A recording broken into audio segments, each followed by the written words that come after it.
औज़ुबिल्लाहि मिनश्शैतानिर्रजीम बिस्मिल्लाहिर्रहमानिर्रहीम अस्सलामु अलैकुम व रहमतुल्लाहि व बरकातुहू।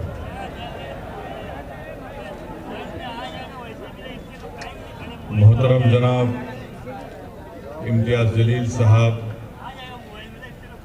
रुकने पार्लिमान औरंगाबाद मजलिस इत्तेहादुल मुस्लिमीन वो सदर महाराष्ट्र मजलिस इत्तेहादुल मुस्लिमीन, मोअज़्ज़िज़ हाज़रीन इकराम, मेरी इज़्ज़तदार माँ और बहनों, मेरे गयूर नौजवान साथियों, शयनशीन पर तशरीफ़ फरमा मोहतरम जनाब फैयाज साहब, सदर मुंबई मजलिस इत्तेहादुल मुस्लिमीन, साबिक़ा रुकन असम्बली व कौमी तर्जुमान मजलिस इत्तेहादुल मुस्लिमीन जनाब वारिस पठान साहब, जनरल सेक्रेटरी महाराष्ट्र मजलिस इत्तेहादुल मुस्लिमीन मोहतरम सैयद मोइन साहब, मुमरा के मजलिस इत्तेहादुल मुस्लिमीन के सदर दादा पठान साहब, भिवंडी के वर्किंग प्रेसिडेंट मजलिस इत्तेहादुल मुस्लिमीन शादाब उस्मानी साहब, अमूल कामले साहब, जैद शेख साहब, रबीश मोमिन साहब, अफसर मोमिन साहब, अब्दुल हसीब जामाई साहब, मोहम्मद अहमद सज्जू साहब, फैज़ खां साहब, नूरुल ऐन साहब, शहीन शाह शेख साहब, एडवोकेट साकिब अंसारी साहब। और मैं अपनी आज की इस तकरीर को अल्लाह के फजल व करम से मैं जो कुछ बयान करूँगा, मैं इसको मेरे भाई और भिवंडी के जो सौदर हैं खालिद गुड्डू साहब की नज़र पेश करता हूँ, जो आज जेल की सलाखों में हुकूमत के जुल्म का शिकार है। और हम अपनी जानिब से महाराष्ट्र की हुकूमत से इस बात का मुतालबा करते हैं, डिमांड करते हैं कि खालिद गुड्डू साहब को जल्द से जल्द रिहा करवाया जाए। 2 साल से खालिद गुड्डू को जेल में रखना ये इंसाफ की तौहीन है। हुकूमत का काम ये है कि किसी को जेल में ना रखे, बल्कि उनको जेल के बाहर लाए। अगर उन पर कोई मुकदमात हैं तो आप चलाइए ज़रूर, मगर मेरा मानना यह है कि खालिद गुड्डू को निशाना बनाकर उनकी बढ़ती हुई मकबूलियत को रोकने के लिए इस तरह की साजिश और मंसूबा रचा गया। मैं खालिद गुड्डू की इस जो जेल में रखा गया, उन पर जो मुकदमे आयद किए गए, मेरा मानना यह है कि तमाम के तमाम मुकदमात में कानूनी तौर पर कोई उसमें दम नहीं है, क्योंकि हुकूमत नहीं चाहती कि खालिद गुड्डू बाहर आए, इसीलिए उनको जेल में रखा जा रहा है। मगर मुझे यकीन है कि इंशाअल्लाह ताला अल्लाह सुब्हाना व ताला के पास देर है अंधेर नहीं है। जल्द से जल्द अल्लाह अपने फजल व करम से खालिद गुड्डू साहब को रिहा करवाएगा। मैं महाराष्ट्र की हुकूमत से भी ये कहना चाहूँगा, यहाँ के मुख्यमंत्री से ख़ास तौर से कहना चाहूँगा कि जिस तरह से दिल्ली की हुकूमत शिवसेना के एमएलएस के ऊपर ईडी का रेड कर रही है, और जिस तरीके से शिवसेना और ख़ास तौर से महाराष्ट्र के मुख्यमंत्री बड़े बेचैन नज़र आ रहे हैं कि कहीं मेरे किसी प्यारे को जेल में ना डाल दिया जाए, तो मैं महाराष्ट्र के मुख्यमंत्री से कह रहा हूं कि अगर आपको अपने पार्टी के लोगों की फिक्र है कि कहीं मोदी की हुकूमत उनको जेल में डाल दे, तो फिर आपको ये सोचना पड़ेगा कि आपने कैसे अपनी हुकूमत में खालिद गुड्डू को जेल में डाला। याद रखिए, अगर खालिद गुड्डू जेल को जा रहा है हुकूमत के जबर और जुल्म का शिकार होकर, तो कहीं दिल्ली की हुकूमत भी अपनी ताकत का बेजा इस्तेमाल ना करे और आपके ही करीबी लोगों को जेल में डाल दे। अगर आज आप फिक्रमंद हैं, तकलीफ में हैं, तो मैं महाराष्ट्र के मुख्यमंत्री से पूछना चाह रहा हूं, खालिद गुड्डू के घर वालों पर क्या गुजर रही होगी, उनके घर में उनके भाइयों पर, उनके अफराद खानदान पर, उनके दोस्तों पर क्या गुजर रही होगी। इसीलिए हम महाराष्ट्र हुकूमत से मुतालबा करते हैं कि आप खालिद गुड्डू को रिहा करवाइए, मुकाबला करिए, सियासत में मैदान में मुकाबला करिए। लोकतंत्र है, लोकशाही है, संविधान के दायरे में रहकर मुकाबला करिए। किसी को जेल में डालकर ये बहादुरी का काम नहीं है। बहादुर वो है जो अपने मुखालिफिन को भी छोड़े और कहे कि आओ प्यारे आजमाओ किस्मत, देखते हैं मैदान में अवाम किसको पसंद करती है।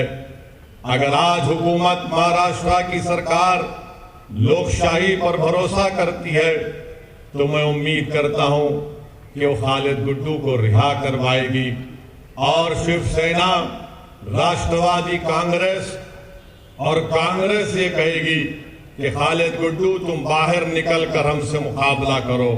हम भी यही चाहते हैं कि कोई भी जेल में ना जाए। सियासतदान है, राजनेता है, अगर वो जेल को चले जाएंगे तो याद रखो उनकी मकबूलियत में और इजाफा होता रहेगा। खालिद गुड्डू की मकबूलियत में कोई कमी नहीं आई, ना इंशाअल्लाह कमी आएगी।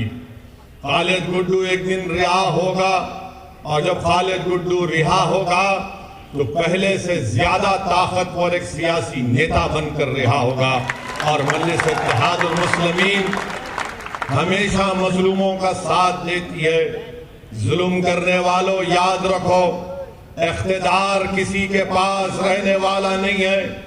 आज तुम इख्तिदार के नशे में चूर होकर मजलूमों को जेल में डाल रहे हो, मगर इंसानियत की तारीख गवाह है कि जिस हुक्मरान ने अपनी ताकत के बलबे पर अगर वो ये समझ रहा है कि किसी को मैं जेल में डाल सकता हूं, कुदरत का काम यही होता है कि जो हुक्मरान जुल्म करता है, अल्लाह उसी हुक्मरान को एक दिन जेल में डालता है और मजलूम को तख्त ताश पर बिठा देता है, और वही काम होगा इंशाअल्लाह ताला।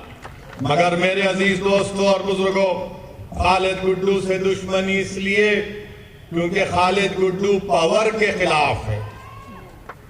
कौन सा पावर? एक तो राष्ट्रवादी के जुल्म के खिलाफ और दूसरा टॉरेंट पावर के खिलाफ खालिद गुड्डू ने आवाज उठाई थी। तो दोनों को ये पसंद नहीं आया कि ये कौन दीवाना खड़ा हो गया जो हमारे इख्तिदार की बुनियादों को हिला के रख दे रहा है। तो टॉरेंट पावर और राष्ट्रवादी दोनों मिलकर खालिद गुड्डू के खिलाफ झूठे मुकदमे आयद करके हजरत पुलिस को भी इस्तेमाल कर लिए और खालिद गुड्डू पर इल्जाम लगाकर उनको जेल को भिजा दिया। मुझे इस बात की कोई फिक्र नहीं है, मुझे इस बात को खुलकर कहना पड़ेगा कि अगर कोई भी ओहदेदार गवर्नमेंट का, उसको रूल ऑफ लॉ को फॉलो करना है, उसको कानून को, संविधान पर अमल करना है। अगर आज आप संविधान को नजरअंदाज करके, रूल ऑफ लॉ को नजरअंदाज करके, जिसको उर्दू में कहती है कि कानून की बालादस्ती को अगर आप नजरअंदाज कर रहे हैं, आज आप मौज मना लो, कल ये लोग जब इख्तिदार पर सत्ता में नहीं रहेंगे तो फिर कौन आएगा आपको बचाने के लिए। इसीलिए हम अपील कर रहे हैं कि महाराष्ट्र की सरकार, जो महाराष्ट्र की जेलों में जो लोग मजलूम हैं उन सबको रिहा करे। मैं खालिद गुड्डू की बात नहीं कर रहा हूं, जो कोई भी महाराष्ट्र की जेल में जुल्म का शिकार है उनको छोड़ा जाए, चाहे वो खालिद गुड्डू हो या नवाब मलिक हो, उनको भी छोड़ना चाहिए। नवाब मलिक की बात नहीं करेंगे। मुल्क का माहौल इस तरह से बना दिया गया कि बीजेपी, राष्ट्रवादी कांग्रेस, शिवसेना, समाजवादी पार्टी, ये तमाम नाम निहाद सेकुलर पार्टियां ये चाहती हैं कि बला हम तक ना आए, हम जेल को ना जाए, मगर हमारे पार्टी में अगर कोई मुसलमान है तो उसको जेल में डाल दो, हम जेल को नहीं जाएंगे। ये सच्चाई है, मैं बता रहा हूं आपको, मैं इल्जाम नहीं लगा रहा हूं, दलाइल और दलील दे रहा हूं। जब राष्ट्रवादी कांग्रेस के मुखिया जनाब शरद पवार साहिब दिल्ली जाकर दिल्ली के बादशाह नरेंद्र मोदी से मुलाकात करते हैं तो मीडिया ने रिपोर्ट किया कि शरद पवार साहिब ने देश के प्रधानमंत्री जो इस वक्त भारत के बादशाह बने बैठे हैं उनसे कहा कि संजय राउत पर कुछ मत करो, उसको जेल में मत भिजाओ, उसके खिलाफ इंक्वायरी मत करो। मैं पूछना चाह रहा हूं राष्ट्रवादी कांग्रेस के लोगों से, उनको नवाब मलिक क्यों याद नहीं आया? नवाब मलिक का नाम लेना था ना। जब देश के प्रधानमंत्री से मिल रहे तो आप ही के पार्टी का नवाब मलिक है, उसके बारे में भी बोल देते कि नवाब मलिक को भेजा, जेल में डाला गया, मगर नवाब मलिक का नाम नहीं आया। किसका नाम आया? शिवसेना के संजय का नाम आया। तो क्या संजय मलिक से ज्यादा अजीज हो गया राष्ट्रवादी कांग्रेस को? यह हकीकत है, मेरी बात को याद रखो आप। मेरे इस तकरीर के बाद शुरू हो जाएंगे मीडिया के लोग जो शिवसेना की गुलामी करते हैं, तो कोई मोदी की गुलामी करते हैं, तो कोई शरद पवार की गुलामी करते हैं। मैं आवाम का नुमाइंदा हूं, मैं इनका खादिम बनकर सच्चाई को बयान कर रहा हूं। ये बात सच है कि संजय का नाम शरद पवार साहिब लिए, नवाब मलिक का नाम नहीं लिए। क्यों? नवाब मलिक क्या कमतर है संजय से? आप बताओ, क्या नवाब मलिक कमतर है संजय से?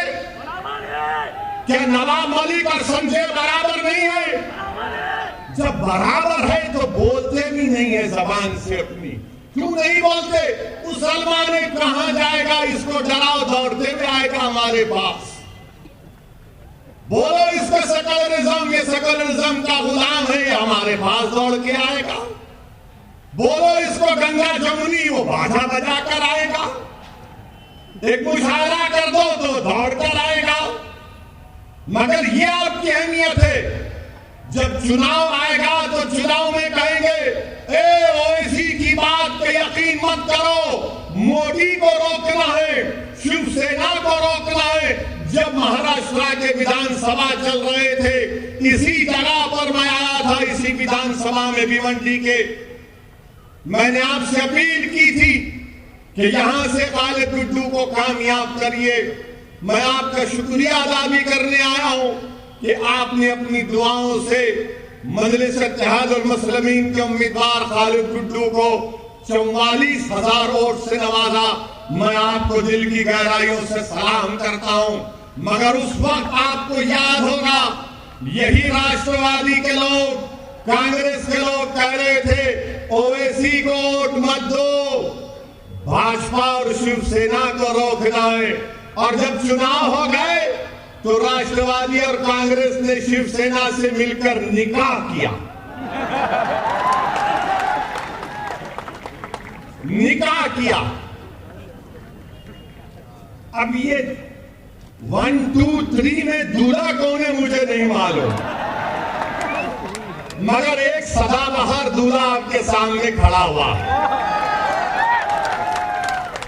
जब सत्ता को मिलना था, सीएम की कुर्सी थी, मंत्री की पोस्ट थी, दौलत थी, इख्तिदार था, तो बोले मुसलमान को छोड़ो, कहां जाएगा। उसको हम तो हमेशा से धोखा देते आए हैं। हमने भिवंडी में फसाद करवाया, भिवंडी में मरवाया, इंक्वायरी कमीशन की रिपोर्ट भी आई, मुसलमान भूल जाता है। जज्बात मिलाओ मुसलमान को, भाजपा का, शिवसेना का, सेकुलरिज्म का, इसको पार्ट इसके सामने को, मुसलमान सन्नाटे में आ जाता। अब आप बताइए, जब मैं पुकार कर कह रहा था 2019 के असेंबली और विधानसभा के चुनाव में कि कामयाब करो खालिद गुड्डू को, आपकी आवाज विधानसभा में जानी चाहिए, तो मेरी ही मुखालिफत में हमारे ही दरमियान से लोग खड़े होकर कहे ये जज्बाती बात करता है। अब बताओ क्या मैं सच था ये और आप झूठे नहीं थे। मेरे अजीज दोस्तों और बुजुर्गों, ये सब चीजें आपके सामने इसलिए रख रहा हूं ताकि आप जब यहां पर इंशाअल्लाह ताला भिवंडी के लोकल बॉडी के बल्दिया के इंतखाबात होंगे तो आप एक अच्छा फैसला करेंगे और आप मुत्तहिद होकर यहां से इंशाअल्लाह मजलिस के नुमाइंदों को कामयाब करेंगे। और मैं आपसे वादा कर रहा हूं कि हम भी ये कोशिश कर रहे हैं कि हमारी कमजोरियों को, हमारी खामियों को दूर किया जाए। मैं आपसे अपील कर रहा हूं कि आप हमारी रहबरी करिए, हमारी सरपरस्ती करिए। अगर हम गलती करते हैं तो हमारा हाथ पकड़कर टोकिए, मगर इस कारवां को, इस जिम्मेदारी को आपको लेकर आगे बढ़ना, आपको कामयाब करना है। मैं यहां पर नहीं आया हूं अपने लिए, बार बार यही कहता हूं मैं और कहता रहूंगा। मैं यहां पर इसलिए आया हूं कि ताकि आपकी लीडरशिप बने, आपका कायद बने, जो आपकी आवाज विधानसभा हो, पार्लियामेंट हो, यहाँ की बल्दिया हो, वहां पर गूंजे। टॉरेंट पावर के जुल्म का खात्मा हो। ये बुनकरों की सरजमीन है, ये मजदूरों की सरजमीन है, और यहां पर एक बर्फी कंपनी गरीबों का खून चूस रही है, और खून चूसने में मदद कर रही है शिवसेना, राष्ट्रवादी कांग्रेस और कांग्रेस। आखिर क्या बात है कि सिर्फ यहां पर कितने वो कोणार्क विकास अघाड़ी के सिर्फ 4 नगर सेवक है और उनका महापौर बन जाता है, सिर्फ 4 उनके। और फिर इसमें कांग्रेस भी और शिवसेना भी, बीजेपी भी इनकी मदद करते हैं। क्या बात है, ये आपके रिश्तेदार हैं क्या? 4 इनके, 47 कांग्रेस के, भाजपा के 18। क्या बैठ के बिरयानी खा लिए तुम लोग? पूरा भिवंडी को लूट लिए। 850 करोड़ का बजट कहां इस्तेमाल हुआ?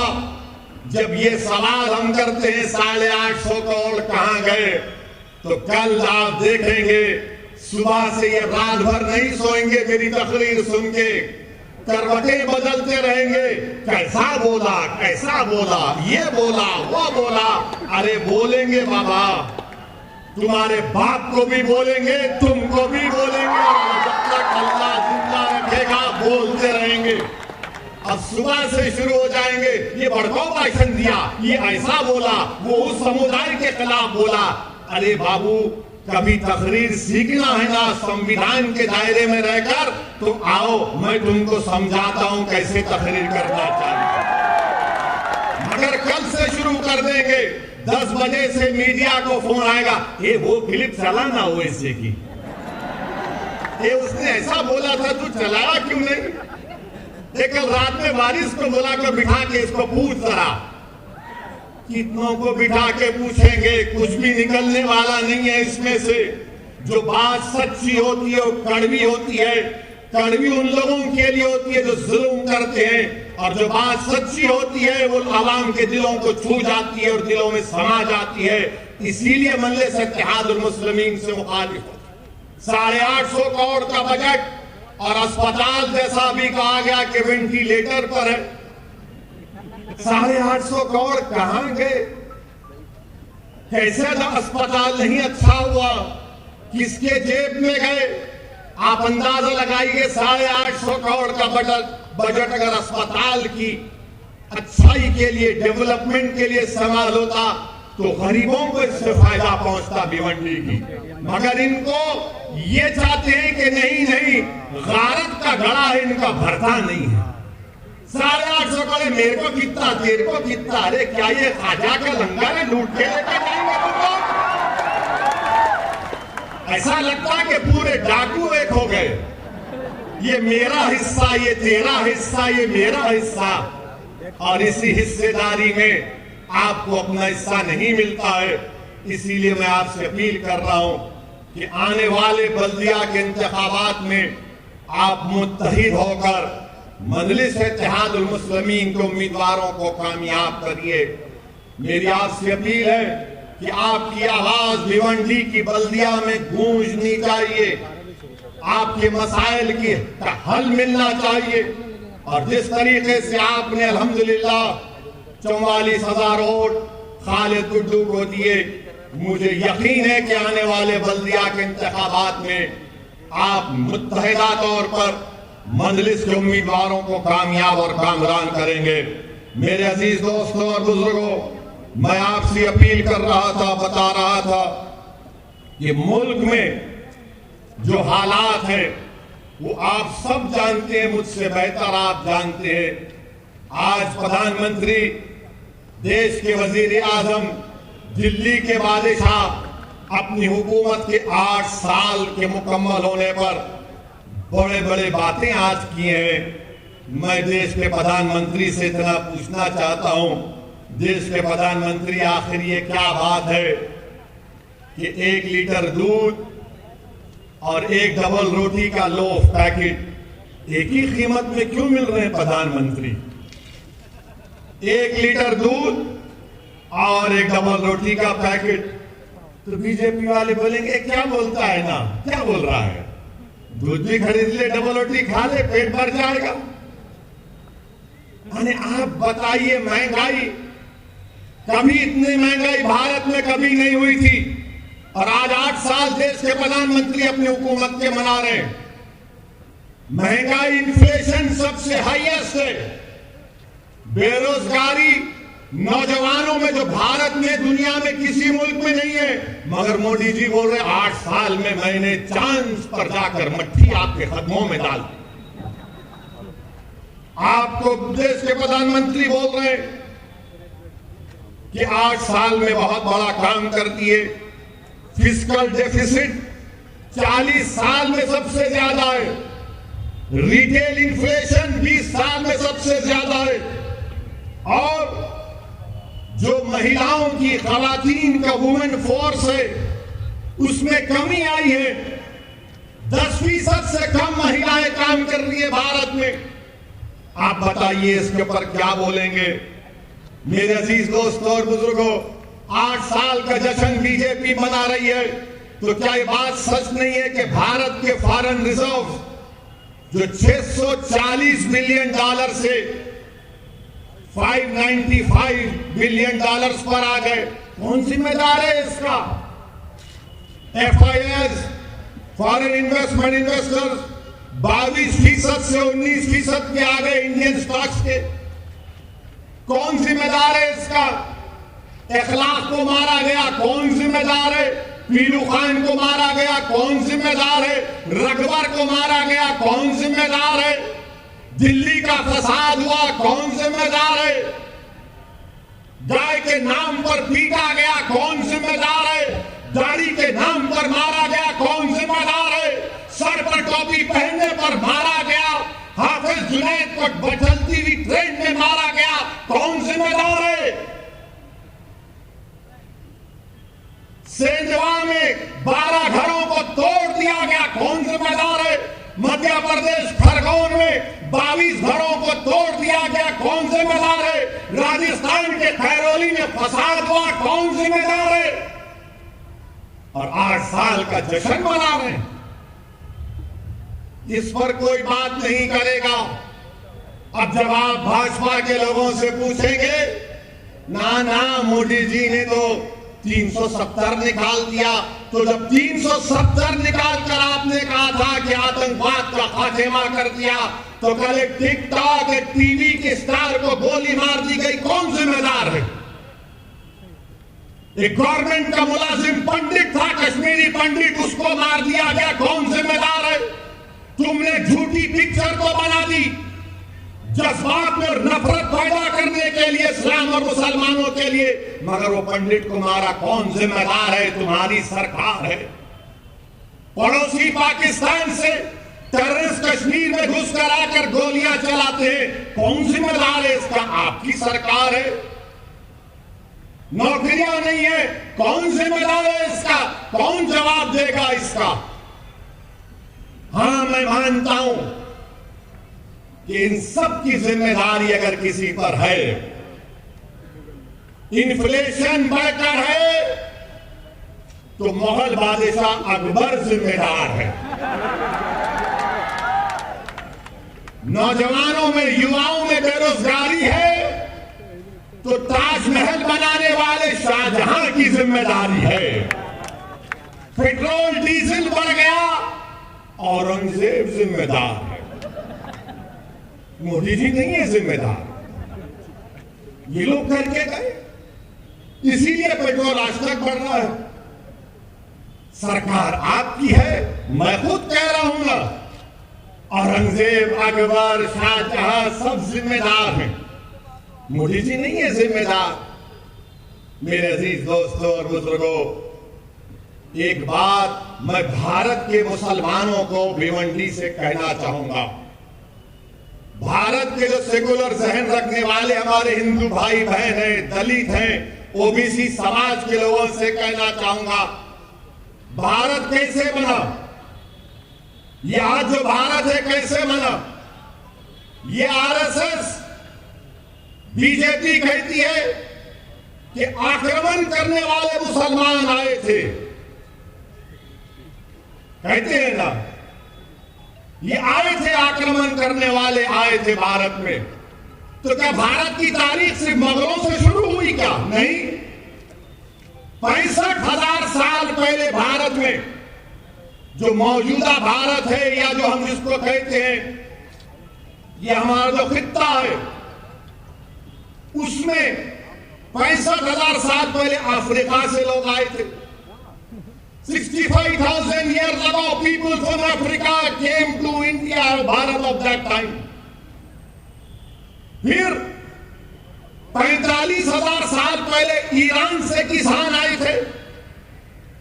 फिर उसके बाद मशरिकी एशिया से, ईस्ट एशिया से लोग आए। फिर उसके बाद से सेंट्रल एशिया, वस्ती एशिया से लोग आए, उनको आर्यन बोलते। तो 4 किस्म का माइग्रेशन हुआ, अफ्रीका से, ईरान से, और तीसरा हुआ मशरिकी एशिया से, जिसको स्टेट्स पैस्टोरलिस्ट कहते हैं, 14 वस्ती एशिया से, जिनको आर्यन कहते हैं। ये 4 आए तो भारत बना। अब भारत किसका है मालूम आपको? मेरा भी नहीं है भारत, ना उद्धव ठाकरे का भी है, ना ओवैसी का है, ना मोदी का है, ना शाह का है। भारत अगर किसी का है तो द्रविडियन का है, आदिवासियों का है। द्रविडियन और आदिवासियों का है। मीडिया वालों, तुमको मसाला दे रहा हूं, मगर याद रखो, अगर तुम चलाओगे तो फंस जाओगे। चलाओ, मेरे को कोई बात नहीं है, क्योंकि दूल्हे का नाम लेकर ही तो नाम चलता है। तो 4 लोग आए थे, माइग्रेशन हुआ। ये मुसद्दिक़ा आपसे कह रहा हूं, मगर बीजेपी मुगल आए।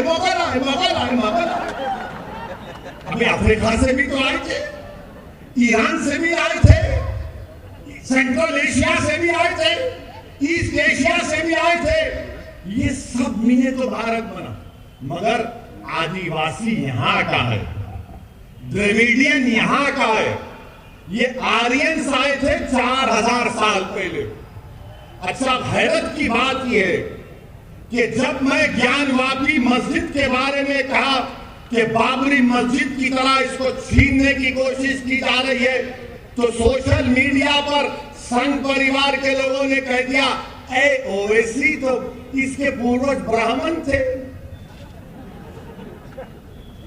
मेरे बाबा का नाम सुल्तान सलाहुद्दीन ओवैसी, दादा का नाम अब्दुल वाहिद ओवैसी, दादा के बाबा का नाम इस्माइल ओवैसी, और भी जा सकता हूं। नहीं, ये ब्राह्मण थे। अच्छा, अब इसका जवाब यहीं पर देता हूं, भिवंडी में। सुनो आप, मुंह नहीं लगना मेरे, तुम याद रखो, मैं उन पागलों की तरह नहीं हूं, थम्स अप नहीं हूं, दलाल देकर बात करता हूं। सुनो, मेरा ताल्लुक किससे? मेरा ताल्लुक बाबा आदम से। सही बात। हम तमाम का ताल्लुक, हमारे अब्बा कौन है? अब्बा कौन है? हमारे अब्बा कौन है? बाबा, हमारे अब्बा आदम है। और जब अल्लाह ने हजरत आदम को हमारी अम्मा के साथ दुनिया में बिताया, तो अब्बा ने कहा कदम रखा मालूम? भारत में। तो ये मेरी बाप की जमीन हुई। अब बाप की जमीन से औलाद का कोई हक छीन सकता? छीन सकता? अब्बा अल्लाह बिताया तो बोले भारत में आ गए, ये कदम यहीं रखा, अब्बा की जमीन है। अब ये तो मेरे को कहां मिलाना जाके? मेरा ताल्लुक अब्बा आदम से है प्यारे। मगर जब तुमने ब्राह्मण कहा, तो क्या ये बात सच नहीं है कि बाल गंगाधर तिलक, जो भारत की आजादी में बहुत बड़ा अदा किए, मुजाहिद आजादी है, क्या उन्होंने नहीं कहा था कि आर्यन लोग आर्कटिक से आए थे? आर्कटिक, उन्हें कहा था ये बात। अब बताओ इस पे क्या बोलेंगे? क्या बोलेंगे तुम बताओ इसको? इसलिए कह रहा हूं कि भारत में अगर कोई इंडियन माने ओरिजिनल है, वो आदिवासी है, द्रविडियन है, बाकी के सब लोग आए।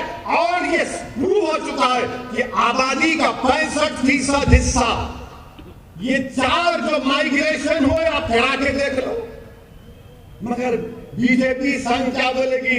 शिवसेना भी, ये सब मुगल आए, मुगल आए। हाँ ठीक है, मुगल आए तो पेट्रोल बढ़ गया, मुगल आए तो डीजल बढ़ गया, मुगल की वजह से बेरोजगारी बढ़ गई, मुगलों की वजह से इन्फ्लेशन है, मुगलों की वजह से स्टॉक एक्सचेंज में हमारे FIS 22 से 19% हो गए, मुगलों की वजह से रोटी महंगी हो गई, मुगलों की वजह से दूध महंगा हो गया। अरे सब हम ही जिम्मेदार है, तुम तो दूध के दूल्हे हो। देश का प्रधानमंत्री मुसलमान है, आप नहीं है ना। महाराष्ट्र का मुख्यमंत्री आप नहीं है, कोई और है। हर चीज को मुगलों से जोड़ दो।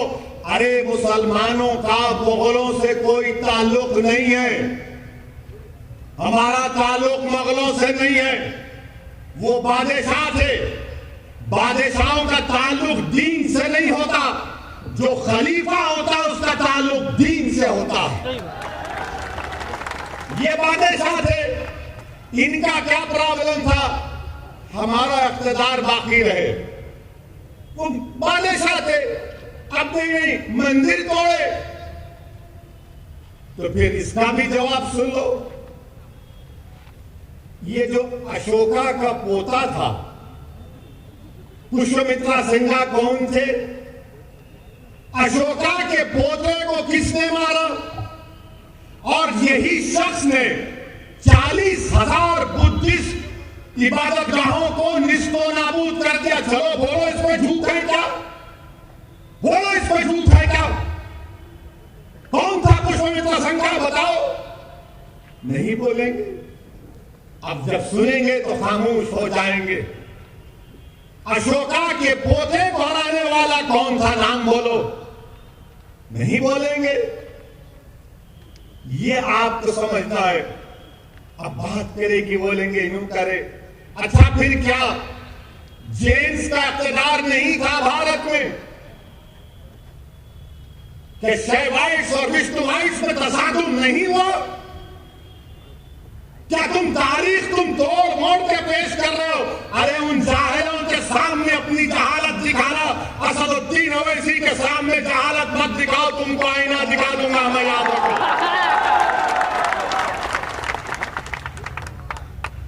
बोलो, अशोका के पोते को किसने मारा था? कौन मारा था अशोका के बेटे को? बोलो। नहीं बोलेंगे, शाम सूम जाएगा इनको। बोलेंगे नहीं, मुगल अभी रात में मुगल, दिन में मुगल, बैतुल खला में मुगल। कभी निकलो तारीख से। तारीख ये है भारत की कि 65,000 साल पहले अफ्रीका से लोग आए थे भारत में। आर्यन तो 4,000 साल का मामला है।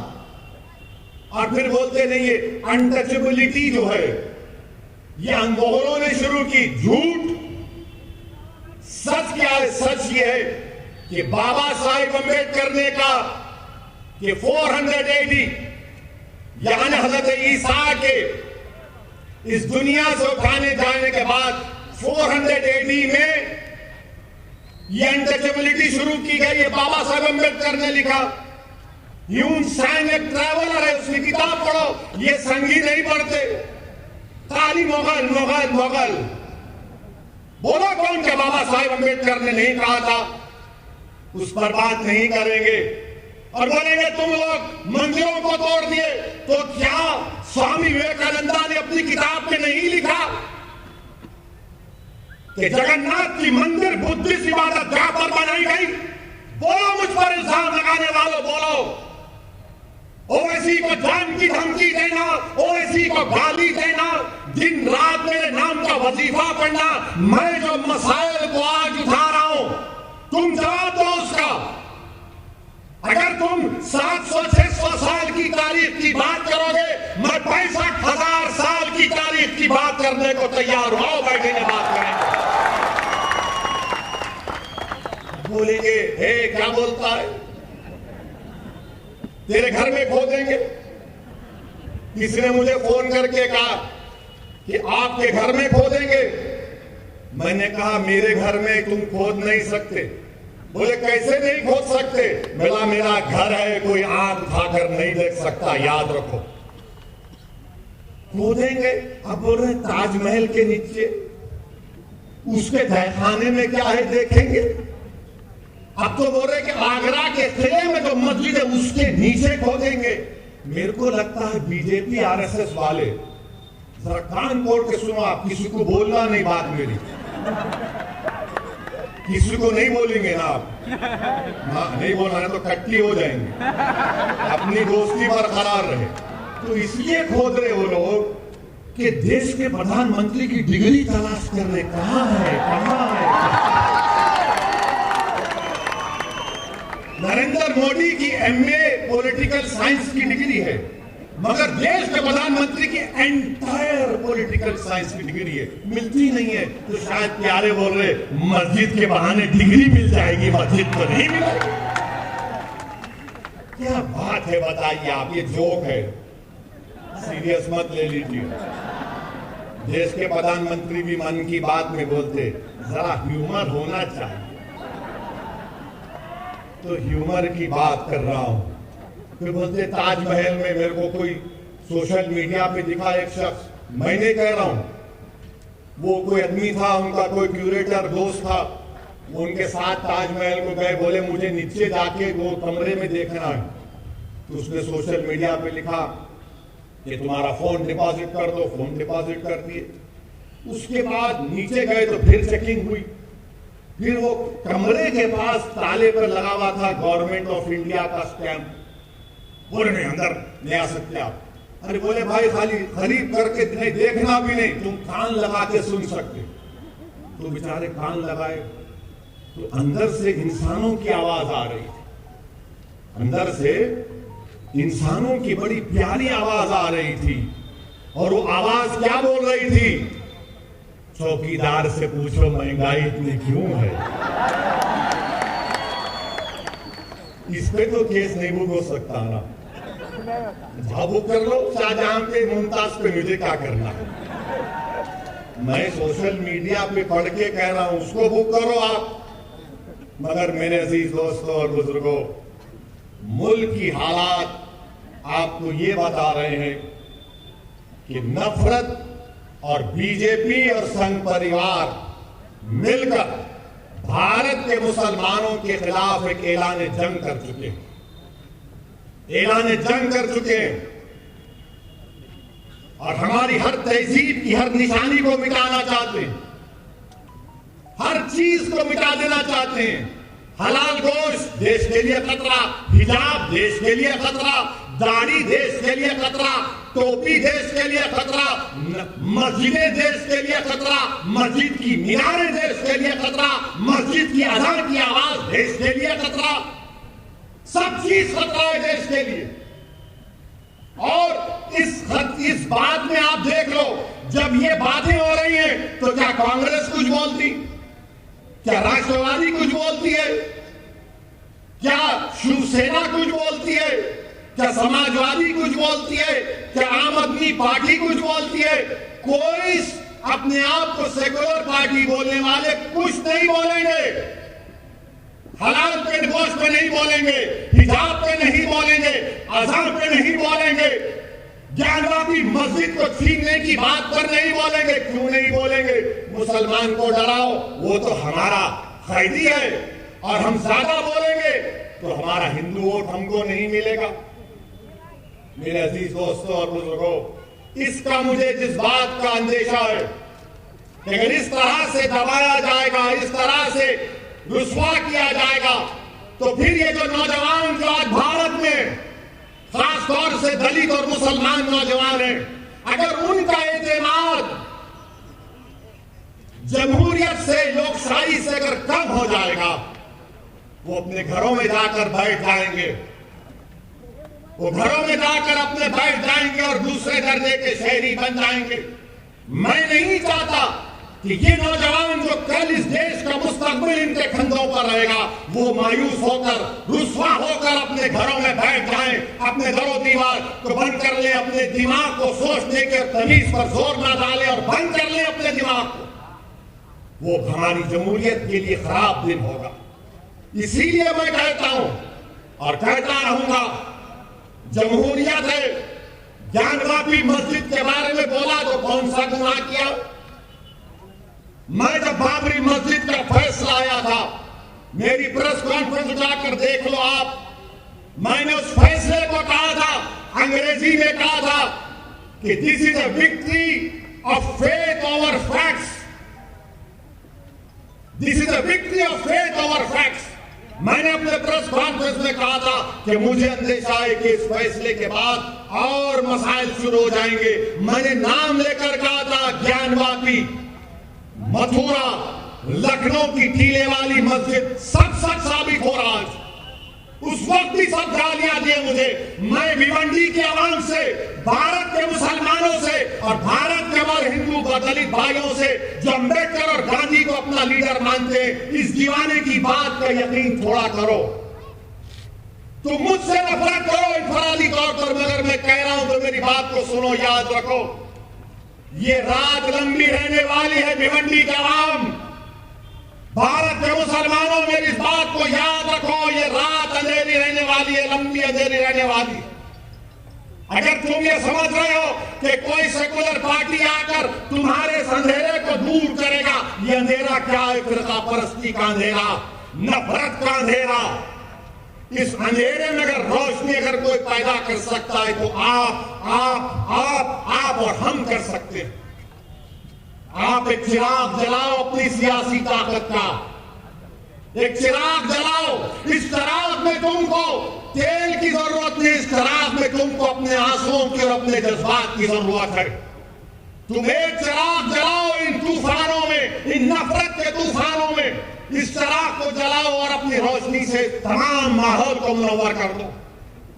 अगर आज आप खामोश बैठ जाएंगे तो फिर आने वाली नस्ल आपको जवाब नहीं देगी, आपको जवाब देना पड़ेगा।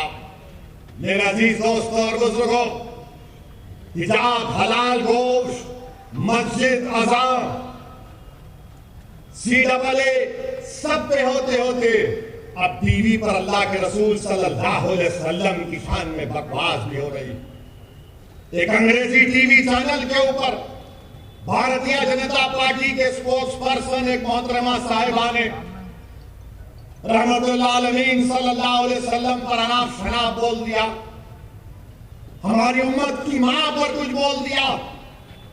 मैं पूछना चाहता हूं क्यों नहीं कांग्रेस बोलती इसके ऊपर, इसके खिलाफ क्यों नहीं राष्ट्रवादी इस पर कुछ बोलती है? कौन बोलता है? मुसलमान ही बोलता है, असदुद्दीन ओवैसी बोलता है।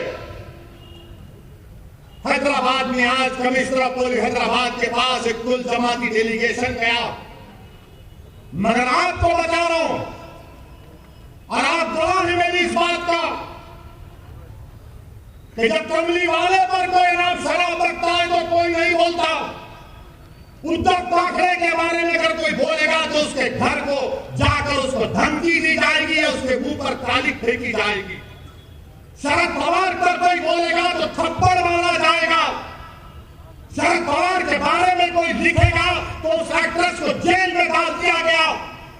तो बताओ, जब शरद पवार को बोला जाएगा, उद्धव ठाकरे को बोला जाएगा, मोदी को बोला जाएगा और जब मेरे रसूल के बारे में बोला जाएगा तो तुम सब गूंगे बन जाओगे, तुम कुछ नहीं बोलोगे। मैं आपसे मुखातिब नहीं हूं, मैं इख्तियार की कुर्सियों पर बैठने वालों से पूछ रहा हूं, बताओ बोलो। शरद पवार के बारे में बोले तो थप्पड़ मारकर ऐनक तोड़ दिए। उस एक्ट्रेस ने कुछ कहा तो जेल में डाल दिए। मोदी के खिलाफ लिखे तो जेल में डालते, योगी के खिलाफ कुछ बोले तो जेल में डालते। और रसूलुल्लाह सल्लल्लाहु अलैहि वसल्लम की शान में नाप शनाप रखता है। अरे खाली नारे लगाने से कुछ नहीं होता। मैं जो भी कह रहा हूं सोचो उस बात पर। जब अल्लाहु अकबर कहते ना तो उसके माने समझो। मेरे अजीज दोस्तों और बुजुर्गों, आपकी खामोशी मुझे शिकवा इन तमाम पार्टी से नहीं है, मैं आपसे शिकायत कर रहा हूं। मैं आपके सामने अपना दर्द बयान कर रहा हूं। मैं अपनों के दरमियान में खड़े होकर आपसे भीख मांग रहा हूं। मुझे उनसे उम्मीद नहीं है, मुझे आपसे उम्मीद है। अगर मेरी बात कड़वी लग रही तो अपना दीवाना बेटा और भाई समझकर माफ कर दो, मगर मेरा हक बनता है कि मैं तुम्हारे सामने बोलूं। अगर तुम्हारे सामने नहीं बोलूं तो कहां जाकर बोलूं, बताओ मेरे अजीज दोस्तों और बुजुर्गों।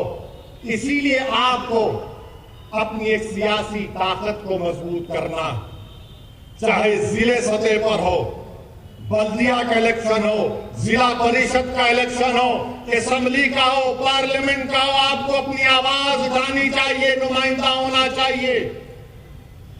मत जाओ इन लोगों की बातों में कि ओवैसी खड़ा होगा तो उन्होंने जीत जाएंगे। अरे जब मैं नहीं भी खड़ा हो रहा हूं तो जीत रहे ना। मुबारकपुर से ताल्लुक रखने वाले कितने यहां पर बताओ, हाथ उठाओ। मुबारकपुर से कितने लोग हैं कि जामिया अशरफिया की बिल्डिंग को तोड़ा गया, कुछ समाजवादी के लोग बोले?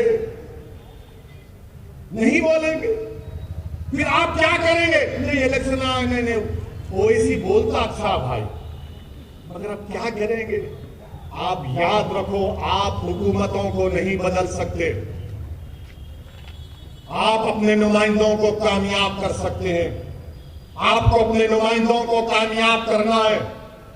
और हम भारत के प्रधानमंत्री से अपील कर रहे हैं, रिक्वेस्ट कर रहे हैं कि देश के प्रधानमंत्री आप अपने नेशनल स्पोक्स पर्सन के खिलाफ एक्शन लीजिए।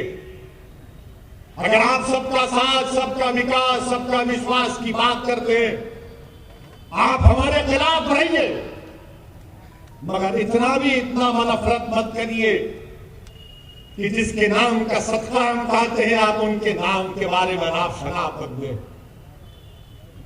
जिसके नाम का हम सदका खाते हैं, देश के प्रधानमंत्री हम आपसे अपील कर रहे हैं कि अल्लाह के रसूल सल्लल्लाहु अलैहि वसल्लम के बारे में आपके स्पोक्स पर्सन ने जो अनाप शनाप बता, आप मुसलमानों के भी प्रधानमंत्री हैं, आप देश के प्रधानमंत्री हैं, आप बता दो ये चीज गलत है, उसको रोको, आप केस बुक करो। देश के प्रधानमंत्री को एक काम करना चाहिए, करेंगे नहीं करेंगे मुझे नहीं मालूम, मगर मुझे यकीन है कि जिसने भी इस तरह की अनाप शनाप बता है उसको उसका सियासी चढ़ाव उठता जाएगा, उसको सिक्योरिटी मिलेगी, उसको बड़े बड़े ओहदे दिए जाएंगे। मगर हम देश के प्रधानमंत्री से अपील कर रहे हैं, ये जो अपने आप को सेक्युलर पार्टी कहते हैं, शरद पवार साहब, आपको बोलना चाहिए। आपके बारे में कोई बोला तो थप्पड़ मार देंगे। उद्धव ठाकरे, आपको बोलना चाहिए, मुखालिफत करो, आप कांग्रेस की कोई एतराज नहीं है, मगर हर चीज की हद होती है। किसी को इस बात की इजाजत नहीं है कि आप किसी भी मजहब के बारे में, उनके बड़े बड़े लोगों के बारे में आप अनाप शनाप बकते। मुझे भी इख्तलाफ है बीजेपी से, शिवसेना से रहेगा जिंदगी भर। मेरे अजीज दोस्तों और बुजुर्गों, मैं आपसे अपील कर रहा हूं कि मुत्तहिद रहिए, और बीजेपी से अपील कर रहे हैं कि ये आप नेशनलिज्म का, भारत से मोहब्बत का दर्स हमको मत दो। आप, हम वो लोग हैं जो हमारे बुजुर्ग जेल में थे, एक खत भी हमारे बुजुर्गों ने अंग्रेजों से माफी का नहीं लिखा। क्या अल्लामा फजल खैराबादी ने काला पानी की सजा में को अंग्रेजों को खत लिखा? फांसी पर चढ़ गए मोदी जी, अंग्रेजों के खिलाफ माफी नहीं मांगी, पेंशन नहीं लिया अंग्रेजों के खिलाफ, अंग्रेजों से अंग्रेज का घर नहीं लिए। हमने कहा यही हमारा भारत, हमारा घर है, लड़ेंगे, अंग्रेजों को भगाएंगे या फिर अपनी जान को कुर्बान कर देंगे। और जिस शख्स का तुम जश्न मना रहे हो, क्या उसका नाम महात्मा गांधी के कपूर इंक्वायरी कमीशन में नहीं आया? जो महात्मा गांधी के कत्ल में कॉन्स्पिरेटर है।